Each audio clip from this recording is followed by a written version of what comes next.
Roy Kelly for SecondsOut, and we're delighted to be joined in very reverential conditions in Newcastle in the Neville Hall by in chapel at school or something. Yeah. And we're with promoter. Nice, fantastic venue they've chosen for this one.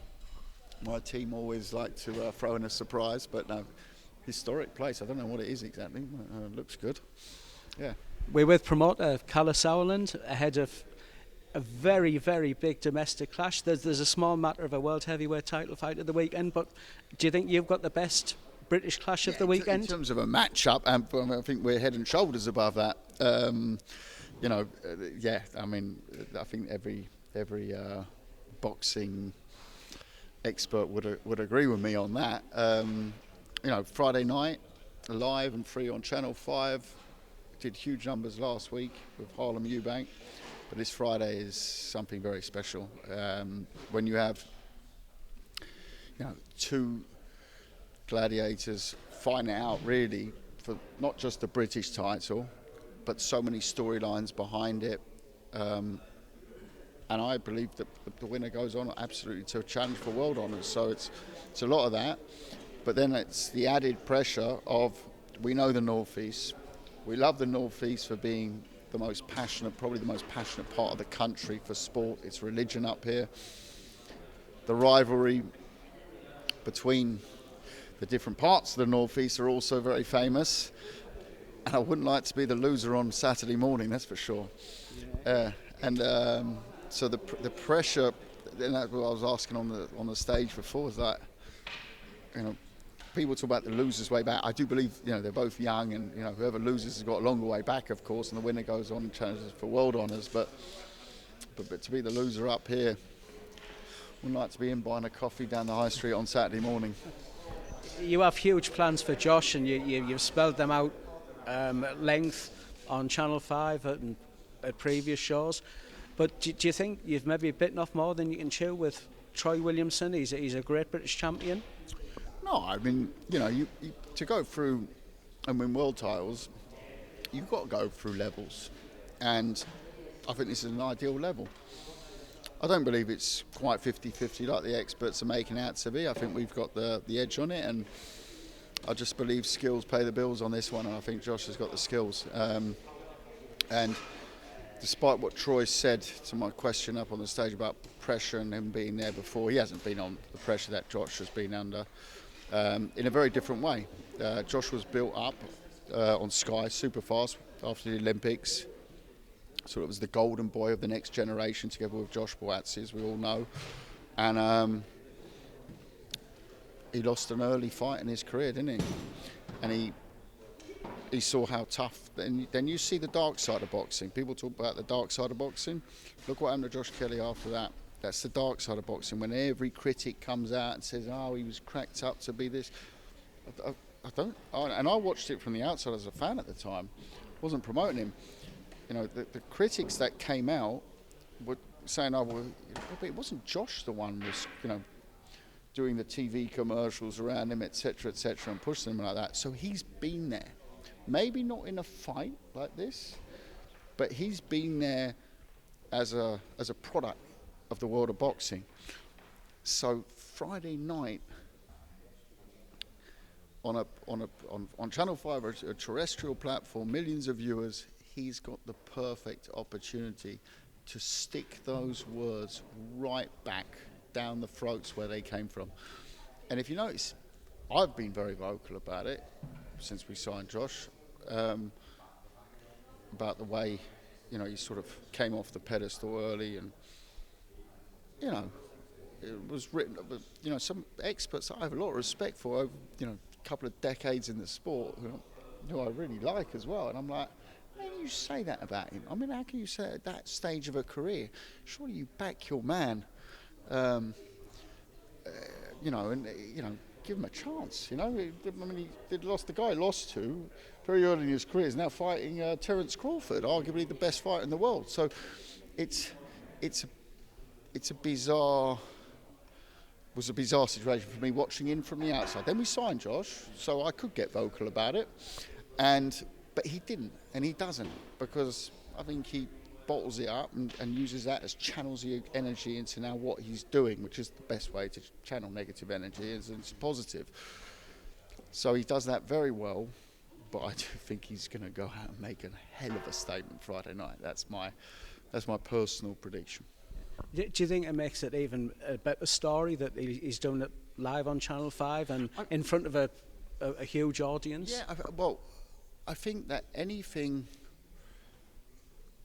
this sport is so tough, and it's not just tough on fight night, it's tough in the 8, 10, 12-week camps that they have. It's in the hundreds of hours or rounds of sparring that they go through. It's, that's the tough part. So when you come out of that, this is the easy bit. But that makes it extra special when it's on terrestrial television, and he's got that opportunity to shine. And so does Troy. Troy, let's be honest, Troy before this fight, it wasn't exactly a household name. Josh Kelly people knew through the way he'd been pushed by Sky at the time, coming out of the Olympics. And so this is, both of them have the opportunity, but for very, very different reasons. Does that answer the question? I think that's a pretty good answer, Kalle. Yeah, spot on. You mentioned earlier about the viewing figures you did for last week's show. Can you just give us a little reflection on that? Yeah, look, first of all, it was a fantastic fight between Harlem Eubank and Tom Farrell. Cracking fight. Farrell had his moments early, especially in the fourth round, and Harlem showed to me why he's the next Eubank with that big family name, who's going to make a name for himself in this country and abroad. He's developing. It wasn't so much about the performance for me; it was about the development of the fighter of Harlem Eubank, and to do that in front of 1.88 million fans. That is huge. That's huge for our sport. The fact it was also a good fight. Credit to Tom Farrell. He'll come again. It takes two to tango. And early on, I'm sure a lot of the viewers were thinking Farrell was going to win that fight in the fourth round, but he turned it round and showed super composure, Harlem, and he's just getting better fight by fight. And he had a great camp, and he'll be back out soon again, and he's a fantastic guy to work with as well. Is this your best fight yet, would you say, for Channel 5? It's the biggest fight of the year on Channel 5, without a doubt. Look, we took over the contract at the beginning of the year. We've had to build names on the platform. We had a setback last weekend. Nathan went off and fought for the British title. We were hoping to bring that back onto Channel 5. It didn't quite happen. That happens in the sport. But on the other hand, the night before, we'd gain a new main event guy with Harlem Eubank. Lyndon Arthur's come on. So it's been a year of bringing people back. We had, Josh Kelly and Nathan Gorman both came back to us with long layoffs. So people were saying, you got to match them tough. And I'm like, I'm not going to match them tough, right? I'm going to match them tough. They don't match them tough. They're coming off 18-month layoffs, right? Match them, no, keep your opinions to yourself on that one, yeah. So we brought in fights, we did Linus Adofia, Denzel Bentley, which was a cracker to kick us off, and we've been super happy with the viewing numbers because they're just huge in the UK. But the nice thing is we're watching that curve grow very nicely, and last weekend was real. It felt great on Monday morning. It was the best Monday morning I've had in a long time to wake up and get those numbers. It was lovely. What sort of numbers would you like or hope or expect from Friday? Similar would be great. You always, because you're on terrestrial television, it's a bit different to being on, Sky Sports, BT Sport, DAZN, because you're up against, Celebrity Get Me Out of Here, whatever else is running. I'm not really the biggest TV viewer, but what game shows on. So you've got that sort of competition, but that's also the fan that we want to win. We don't want, we want the hardcore to be watching as well, but we also want to be, we want to get people not watch Driving Miss Daisy on ITV. We want them to turn over onto Channel 5 and watch the boxing, And we managed to do that last Friday, but you do that with quality, and this Friday it stinks of quality. Is that an expression you can use? I'll just use it, so we're going to use it. Yeah, it stinks. It reeks of quality. Because you're putting it out to the nation on terrestrial TV. Is there a little bit of pressure to deliver great cards, great matches for you as a promoter? Well, on paper, yes, of course, and we do that. We do that. I think we've done a great job at that. But I can't, at the end of the day, it's boxing. People can clash heads in the first round. You can watch Wimbledon final and Federer trips and rolls his ankle in the first set. It's sport. It's live sport. The thing is, we've got other great fights on the card on Friday night with obviously Lyndon Arthur's in a tough fight. Him coming back, it's a tough fight because he's also on that trail of having had a layoff, and then also that heavyweight fight, Ignatius and Hosea Stewart. I mean, Hosea Stewart, great hands, lost a lot of weight, big guys though. That's gonna be a fun fight. So you obviously as a promoter plan with the worst case scenario, but in this case, I can't see anything other than this absolutely setting fire on Friday night. I really think that Kelly Williamson is going to be a throwback fight for me. You mentioned Lyndon Arthur there. How did his signing come about, and what are your plans for him? Yeah, we couldn't believe that he was a free agent. His contract expired with his old promoter, and we didn't wait long. It was a very quick one. Let's put it that way. A great guy. Yeah, and your hopes for him moving forward? Absolutely top of the division. He's a world-class fighter. He's not a fighter that we're aspiring to win British, Commonwealth, even European titles. If he retires and he's only won a European, I'd be disappointed. I really would. He's got makings of a world champion, but we have to guide him the right way there. And as a promoter, you've shown your work with other bodies other than Channel 5's gone very well, but you've worked with Sky, DAZN. We see you more than Ant and Deck at the moment, Kalle. How's your relationship? We'd probably rather see Ant and Deck than me, but that's okay. Yeah, I mean, look, we have famously always worked very well with other promoters. I believe in that's to bring the sport forward. You have to work together. To make the big fights these days, there's no such thing as a sole promotion. They're all co-promotions when you really look at it, And I'm happy to let the ego go second to make big fights. No problem for me. Do you think other promoters maybe could take a leaf out of the Sauerland book? Yeah, I mean, there's quite a few promoters in the UK with big egos, but I work well with them. I work right. Yeah. Work obviously with DAZN. We've got our own independent deal with Misfits Boxing now, but we also work with Matchroom, with Philip Hergovich on DAZN. We did Nathan Gorman now on DAZN. On Sky yesterday we announced Eubank Liam Smith. So it's all about trying to put on the best fights, because our sport isn't a league. It's not reliant on the league system or something. It's down to what the promoters put on, and that's what the sport will live and die by.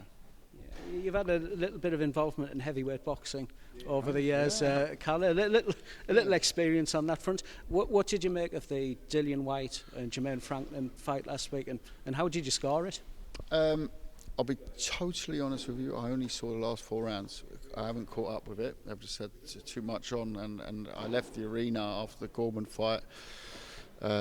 Spent half an hour with Gorman and got out, and I thought when I got home I thought the fight would be over, and I watched the last 4 rounds, and Dillian looked very good the last couple of rounds, so I can't really judge the fight on points. I know a lot of people saying that Dillian, it was a robbery and things like this, but at the same time I saw the fight, and that was just literally the last couple of rounds. Dillian looked quite good actually. So I can't make too much of it. I've seen clips of obviously that he got tagged a bit, but he's also coming off a few months out the ring. Off the Fury fight, he's getting on a bit, but he's also one of those fighters. He gets up for the bigger occasion. Tyson had the remedy for him. I think that I'd certainly watch the Anthony Joshua fight for sure. I mean, it's a very interesting fight. Yeah. And you mentioned Tyson there. Tyson Fury v Dereck Chisora this weekend. How do you see that one going? I mean, it's at my club stadium, unless I don't know, unless the cockerel falls onto the ring. I don't know, unless a lightning bolt strikes, I can't see any other result than Tyson winning very emphatically. Lovedale, but it is at the twilight of his career and maybe one step too far. Yeah, and just on the price for the punters, $26.95. Do you think that's a fair deal for a night's viewing? At the end of the day, networks are in a tough place, and it's a tough time, isn't it, for the whole country? And but then again, I look at some of the other media offerings, and I don't know. I look at my Netflix bill, my this bill, my that bill every month, and I'm thinking, right, what's the fight? I can see the fight is a tough sell, generally. Although I would say, who else could they have fought now? I side with Frank there. I don't really see what other fights that they could have got for Tyson in that short space of time. And in the end, then it's down to, well, you've got to finance it. And I said in some interviews yesterday, what people got to remember, that this country doesn't have millions of dollars or pounds coming in from the terrestrial networks to make these big fights. People say, oh, we should be back like in the 90s on ITV. That's when I started watching boxing in the UK as well. But that's not happening, is it? So how are you going to get to do it? You've got to put it on pay-per-view. People don't need to buy it then. You don't need to buy that for $26.99 or whatever it is. But that's the way that the economy of boxing works in the UK. So what can I say about it? It's like me having a market stall and putting on I watched the Del Boy recently, a very funny one, Only Fools and Horses. What was it? Imagine I put some useless product on my market stall, an umbrella with holes in it, and I put it on for 50 quid. If you want to buy it, buy it. If you don't want to buy it, jog on. What do you want me to say? But that's the way the market works. That's the way you put fights on in the UK. So that's the model that's been created here, and that's what it is. So at the end of the day, the fans will have their say. If they buy it, they buy it. And if they don't buy it, they don't buy it. I've been involved in pay-per-views that have done exceedingly well. I've also had some that haven't done so well, and I've realised, well, maybe I'll look at that a bit differently next time. In the end, though, if it doesn't do well, the bill lands with the promoter. People have to realise that, yeah? 95% of the occasions, it doesn't land with a fighter, it lands with a promoter. So the risk is there. And, like I said, if you don't like it, don't buy it. But don't blame the promoters who try. Of course, what do you think? Don't think promoters are not pitching networks to put it on and sign multi-million-dollar checks to put it on normal TV?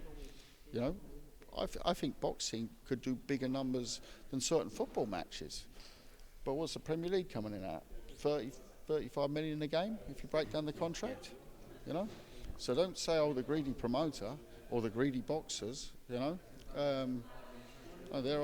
defend our sport and our athletes absolutely to a T, because I think we're much better value for money. Last one from SecondsOut. A final message for Friday night show, Newcastle?